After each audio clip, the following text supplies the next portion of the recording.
Hello student, computer net के YouTube channel में आपका स्वागत है। तो पिछले वीडियो में हमने सीखा था इंसर्ट टैब के अंदर किस तरीके से हम पिक्चर, क्लिप आर्ट का इस्तेमाल करते हैं और कवर पेज और ब्लैंक पेज और पेज ब्रेक का इस्तेमाल करा था।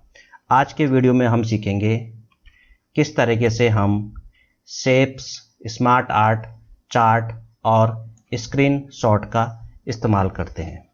तो स्टार्टिंग करते हैं शेप से। तो अगर आपको अपने डॉक्यूमेंट्स में कुछ शेप्स बनानी हो तो आप शेप्स ऑप्शन में जाओगे और यहाँ पर किसी भी शेप में आप क्लिक करोगे और उसके बाद माउस से बटन दबाते हुए उस शेप को पेज पर ड्रॉ कर दो। इसके बाद आप उस शेप का साइज़ चेंज कर सकते हो, उस शेप का साइज़ छोटा कर सकते हो, उसका साइज़ बड़ा कर सकते हो, जैसे आपने पिछले वीडियो में पिक्चर और क्लिप आर्ट का साइज़ चेंज किया था। अगर आपको शेप को रोटेट करना है तो उसके ऊपर एक सर्कल बना होता है ग्रीन कलर का, उस पर आप जैसे कर्सर लाओगे रोटेट एरो आएगा, बटन दबाते हुए आप उसे राइट और लेफ़्ट की तरफ रोटेट कर सकते हो।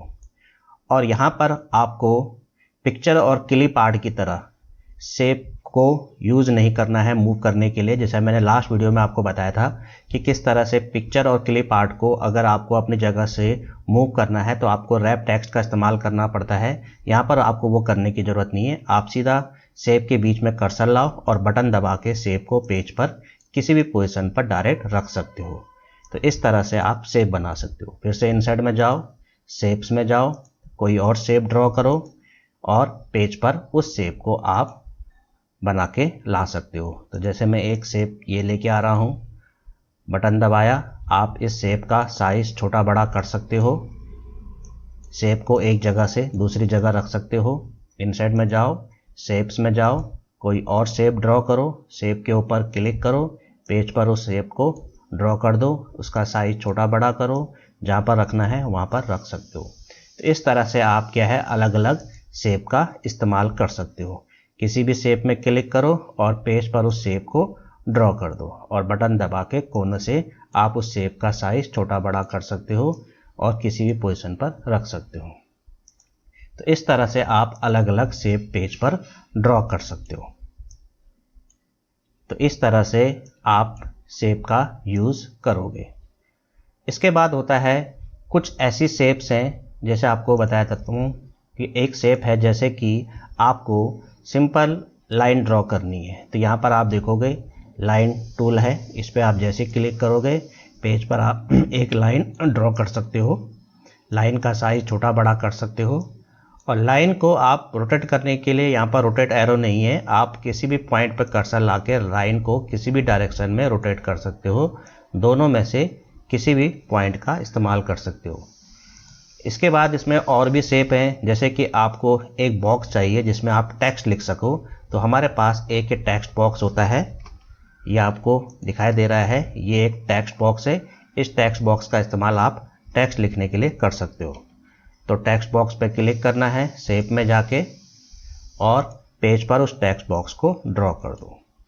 फिर उस टेक्स्ट बॉक्स के अंदर आप कीबोर्ड से जो भी टाइप करोगे वो उस टेक्स्ट बॉक्स के अंदर टाइप होगा। इसे हम टेक्स्ट बॉक्स बोलते हैं। टेक्स्ट बॉक्स का आप साइज़ छोटा बड़ा कर सकते हो, टेक्स्ट बॉक्स को आप रोटेट कर सकते हो। लेकिन टेक्स्ट बॉक्स जब रोटेट होगा तो आप उस टेक्स्ट बॉक्स को रोटेट के साथ साथ आप देखोगे उसका टेक्स्ट भी रोटेट हो रहा है, यानी कि आपका टेक्स्ट बॉक्स जिस डायरेक्शन में है आपका टेक्स्ट बॉक्स उसी डायरेक्शन में चले जाएगा जिस डायरेक्शन में आपकी शेप है। इसके बाद अगर आपको टेक्स्ट बॉक्स को मूव करना है, और शेपों को तो हम बीच में कर्सर ला के मूव करते हैं, लेकिन टेक्स्ट बॉक्स को आप बीच में मूव नहीं कर सकते क्योंकि बीच में लिखने के लिए है। आप टेक्स्ट बॉक्स को मूव करने के लिए उसके बॉर्डर पे कर्सर लाओगे और फिर बटन दबा के आप उस टेक्स्ट बॉक्स को मूव कर सकते हो।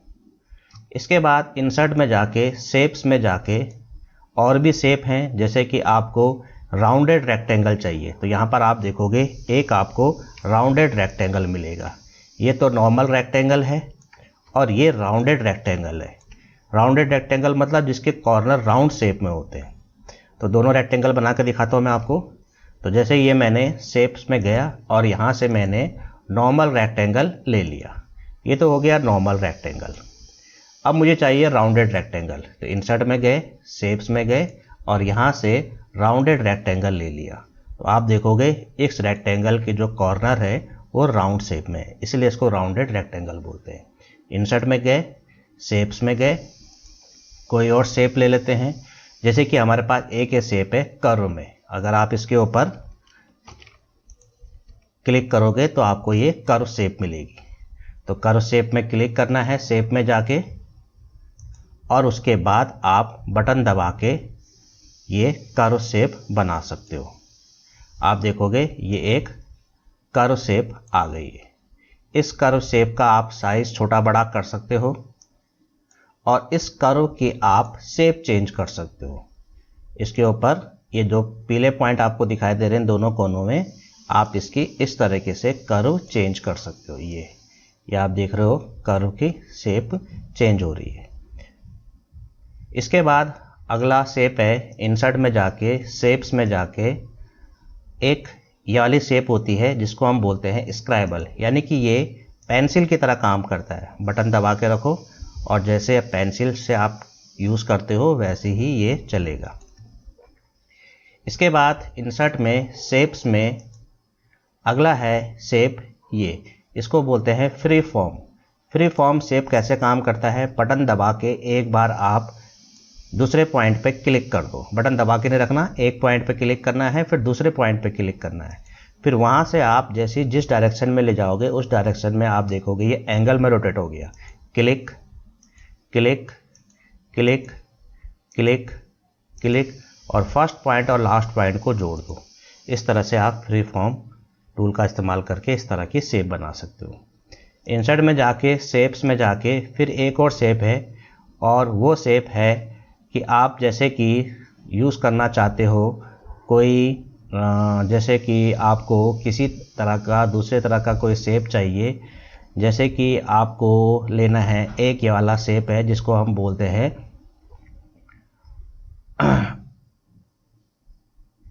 शेप का नाम है कर्व। बटन दबाना है एक बार, फिर आप जिस पॉइंट पे क्लिक करोगे उस पॉइंट पे ये कर्व में रोटेट हो जाएगा। जहाँ पर क्लिक करोगे वहाँ पर ये आप देख रहे होंगे कर्व में रोटेट हो रहा है। ये यहाँ यहाँ यहाँ, इसमें भी वही है, जब आप फर्स्ट पॉइंट और लास्ट पॉइंट को जोड़ दोगे कुछ इस तरह की आपके पास शेप आ जाएगी। तो इस तरह से आप इन शेपों को बना सकते हो। आप शेप पे क्लिक करो और कीबोर्ड से डिलीट का बटन दबा दो। तो बहुत सारी शेपें हैं, इन शेपों की आप प्रैक्टिस कर लेना, क्योंकि इन शेपों का इस्तेमाल आप अपने डॉक्यूमेंट्स में कर सकते हो। तो किसी भी शेप की आपको ज़रूरत पड़ सकती है तो इंसर्ट में जाके, शेप्स में जाके ये सभी शेपें आप देख लेना। इन सभी शेपों को, कोई भी शेप आपको यूज़ पड़ सकती है अपने डॉक्यूमेंट्स में। शेप्स के बाद अब अगला है smart art. Smart art, smart art होता है कि आप ऐसा डॉक्यूमेंट्स बना रहे हो जिसमें कि आपको कोई डायग्राम बनाना है, तो वहाँ पर आप स्मार्ट आर्ट का इस्तेमाल कर सकते हो। किस तरह से, स्मार्ट आर्ट में जाओ, जैसे आप स्मार्ट आर्ट में क्लिक करोगे तो आपके सामने स्मार्ट आर्ट का एक बॉक्स खुल जाएगा जिसमें अलग अलग टाइप के स्मार्ट आर्ट हैं, जैसे कि लिस्ट टाइप का, प्रोसेस टाइप का, साइकिल टाइप का, ऐसी अलग अलग टाइप के स्मार्ट आर्ट है। तो जैसे मुझे प्रोसेस टाइप का स्मार्ट आर्ट चाहिए तो प्रोसेस में क्लिक करो। प्रोसेस में भी अलग अलग टाइप के स्मार्ट आर्ट हैं, इनमें से आपको जो भी स्मार्ट आर्ट चाहिए आप उसे यूज़ कर सकते हो। जैसे कि मैं स्मार्ट आर्ट यूज़ करता हूँ कि मुझे एक स्मार्ट आर्ट यूज़ करना है प्रोसेस वाला, और वो स्मार्ट आर्ट है ये। इस पर जैसे ही आप क्लिक करोगे और उसके बाद जैसे ही ओके करोगे आपके पेज में वो स्मार्ट आर्ट आ जाएगा। तो जैसे कि हमने यहाँ पर सबसे पहले बॉक्स में टेक्स्ट लिखा, बेसिक बेसिक, दूसरे बॉक्स में लिखा टाइपिंग, और तीसरे बॉक्स में लिखा डिजाइनिंग। तो ये प्रोसेस वाला जो आपका एक डायग्राम बना है, इसमें ये आपको ये एरो से ये शो हो रहा है कि आपको डिजाइनिंग के लिए बेसिक फिर टाइपिंग और फिर डिजाइनिंग पे आप पहुंच सकते हो। यानी एक तरह से आप ये बता सकते हो उसमें कि आपको डिजाइनिंग सीखने के लिए पहले बेसिक और फिर टाइपिंग सीखनी पड़ेगी, तब जाके आप डिजाइनिंग का काम कर सकते हो। तो इसी तरह से और भी इंसर्ट में स्मार्ट आर्ट और भी टॉपिक के ऊपर है। जैसे कि आपको कोई लिस्ट वाला स्मार्ट आर्ट चाहिए, तो ये सभी लिस्ट वाले स्मार्ट आर्ट है। किसी पे भी आप क्लिक कर दो, वो आपका स्मार्ट आर्ट आपके पेज पे बन जाएगा। तो जैसे हमने एक ले लिया लिस्ट वाला, जैसे हम ले लेते हैं, ये ले लेते हैं। जैसे हम ओके करेंगे तो एक स्मार्ट आर्ट वाला आप देखोगे, एक स्मार्ट आर्ट वाला आपका एक ऑब्जेक्ट बन गया है। आप इस पर टेक्स्ट लिख सकते हो। जैसे कि मान लिया आपने यहाँ पर लिखा बेसिक, और बेसिक के लिए आपने पॉइंट्स लिखना है। बेसिक में आपने जैसे लिख दिया MS वर्ड, और दूसरा पॉइंट लिखना है तो आपने लिख दिया MS एक्सेल, और इसी तरह से आपने नेक्स्ट लिखना है। नेक्स्ट पॉइंट, नेक्स्ट बॉक्स के लिए पॉइंट लिखना है, हेडिंग लिखनी है। जैसे आपने लिख दिया DTP, DTP में आपने 2 पॉइंट लिख दिए। एक लिख दिया फोटोशॉप, फोटोशॉप, एक और पॉइंट लिखना है page maker, page maker. Enter दबाते हुए आप एक पॉइंट और बढ़ा सकते हो। बाय डिफ़ॉल्ट 2 पॉइंट होते हैं, आप 2 से ज़्यादा पॉइंट लिख सकते हो। तो हमने एक और पॉइंट लिख दिया, एंटर दबा के कोरल ड्रॉ।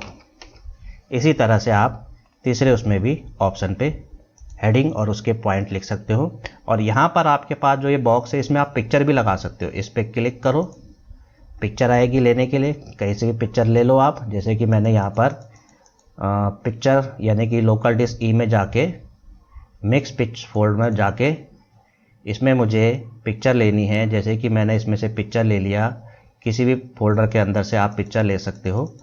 तो जैसे कि मैं एक पिक्चर लेता हूँ, ओल्ड कम्युनिकेशन में डबल क्लिक करूँगा और यहाँ से मैंने कोई पिक्चर ले लिया। जैसे कि मान लिया मुझे पिक्चर चाहिए, ये पिक्चर मैंने ले लिया इंसर्ट करके, तो वो पिक्चर यहाँ आ जाएगी। ऐसे आप DTP से रिलेटेड कोई पिक्चर और इसी तरह बेसिक से रिलेटेड कोई पिक्चर डाल सकते हो। फिलहाल तो मैंने ऐसे ही आपको एग्जाम्पल के लिए बताया है, आप बेसिक से रिलेटेड कोई पिक्चर डाल सकते हो। तो इस तरह के डायग्राम के लिए आपको स्मार्ट आर्ट की ज़रूरत पड़ती है। बाकी आप इसका भी साइज़ छोटा बड़ा कर सकते हो, कुछ इस तरह से अपने डॉक्यूमेंट के हिसाब से आपको इसका साइज़ कितना रखना है, छोटा बड़ा कर सकते हो, और आप इसको अपने डिजाइनिंग में, अपने डॉक्यूमेंट में यूज़ कर सकते हो।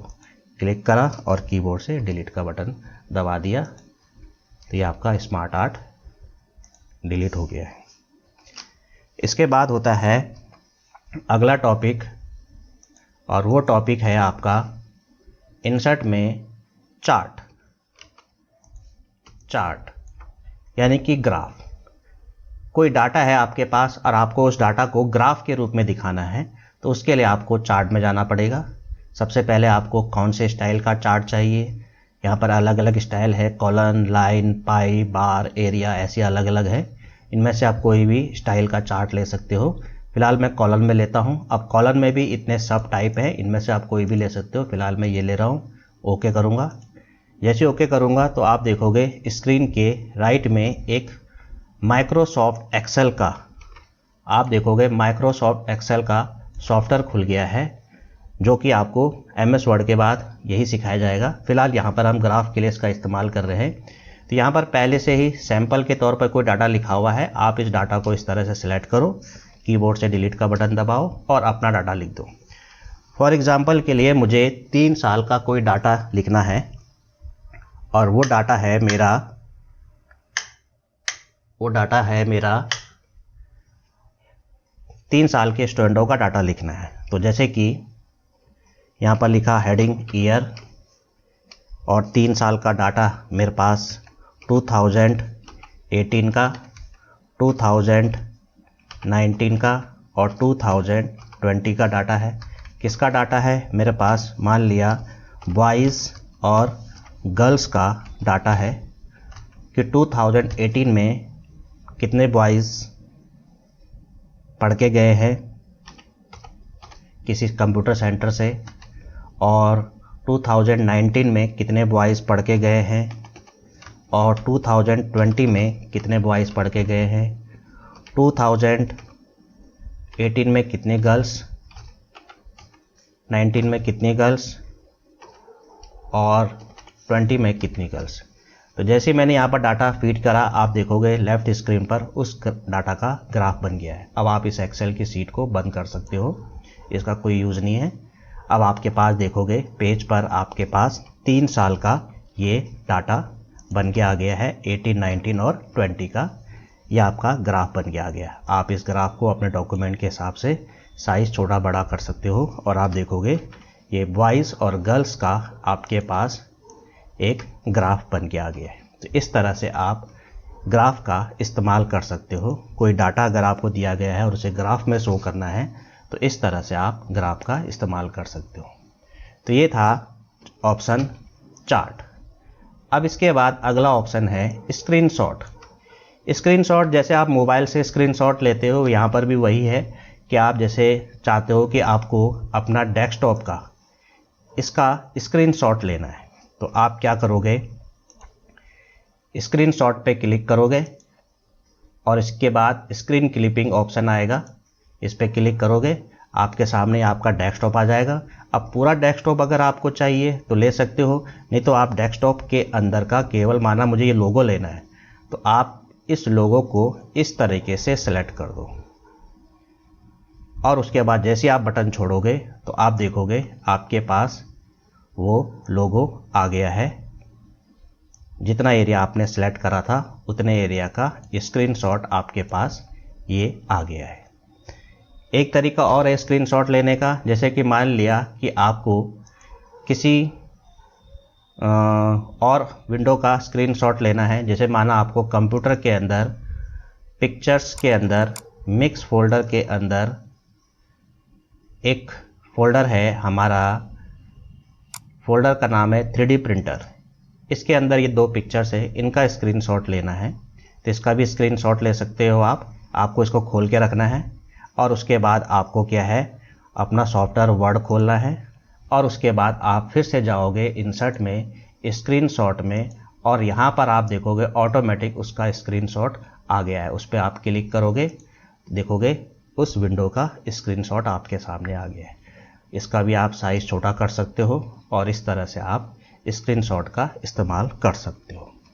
तो ये स्क्रीनशॉट ऑप्शन जो है ऑफिस 2010 से ही स्टार्ट हुआ है। 2010 से पहले 2007 में ये स्क्रीनशॉट ऑप्शन नहीं था। तो इस तरह से आज आपको मैंने इस वीडियो में बताया है कि कैसे आप अपने डॉक्यूमेंट्स में शेप्स का, स्मार्ट आर्ट का, चार्ट का और स्क्रीनशॉट का इस्तेमाल कर सकते हो। तो आज के वीडियो में इतना ही है। नेक्स्ट वीडियो में मैं आपको हाइपरलिंक, बुकमार्क और क्रॉस रेफरेंसेस के बारे में बताऊंगा। तो आज का मेरा ये वीडियो आपको कैसा लगा मुझे कमेंट्स में ज़रूर लिखिए, और अगर आप मेरे चैनल में पहली बार आए हो तो प्लीज़ इसे लाइक और सब्सक्राइब कर दीजिए और अपने फ्रेंड्स को इसको शेयर कर दीजिए, जिससे कि वो भी मेरे इस चैनल को देख सके और कंप्यूटर की नॉलेज ले सके।